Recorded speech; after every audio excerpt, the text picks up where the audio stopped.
Hello guys, so kuthiwa ke umkhwenyana we-country uMpumelelo Mseleku's house in Ballito raided on Monday.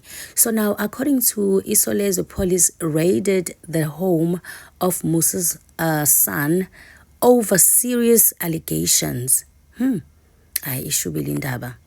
So ke indaba ayiphelelanga lapho uMseleku noSibindi benze ivideo bekhuluma ngalo lolu daba.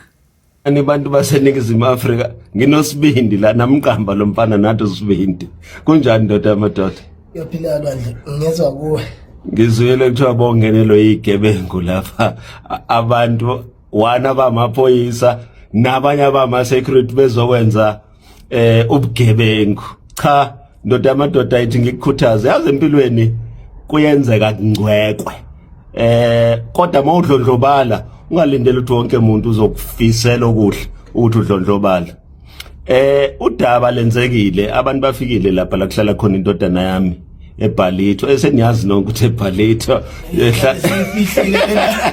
ngiyifihla impela yeah so abantu bakuvakashela lapha eBallito kodwa ke udaba asiliheldlishi thina njengabantu bakaMseleku sesilifake kubameli ibona abazokhuluma nabezomthetho because mina ngicabanga ukuthi ubugebengu nje obuhleliwe ukuthi banga implicate ukuthi yazi nawe Impumelelo wenza izinto ezingacatshanga ukuthi besingenziwa umuntu ongangawe manje umona ke ngeke ngwenze lutho cabanga mina kwakuthiwa ngithwele mhlambe wena sekuthiwa unemali awusafani nami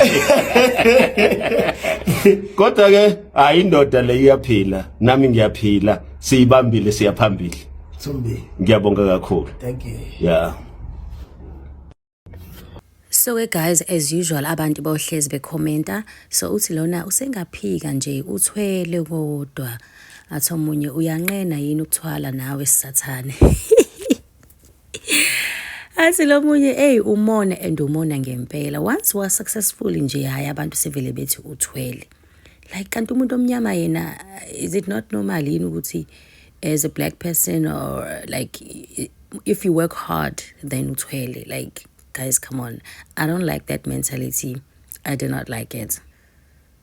Unotata mfethu yo athi lo muye ya bhuti yazi benisazibuza bangaphi otata abayenzayo lento ebantwaneni babo athi umunye yo bambalwa kakhulu yo somthengele something abanye abakwazi ukubonga. Yeah, that is true.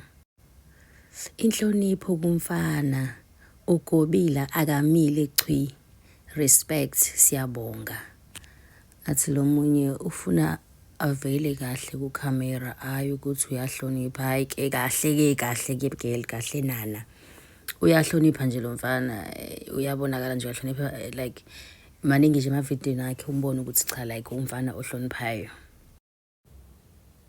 Umusa strong lengane ngathi iwele lakhe manje and the guys bayafana hayibo bayafana uSibindi ifotocopy kababa and uyiyona shame Mthombeni sidinga impilo kuwe nokuthanda umndeni wakho uphile baba. I've noticed several times uSibindi mekhuluma nawe uyaguqa such a good respect. That is so true. Uyahlonipha lo mfana. Amaphoyisa ahlulwa ukuyolanda amaNigeria cause bathengisa ama-drugs.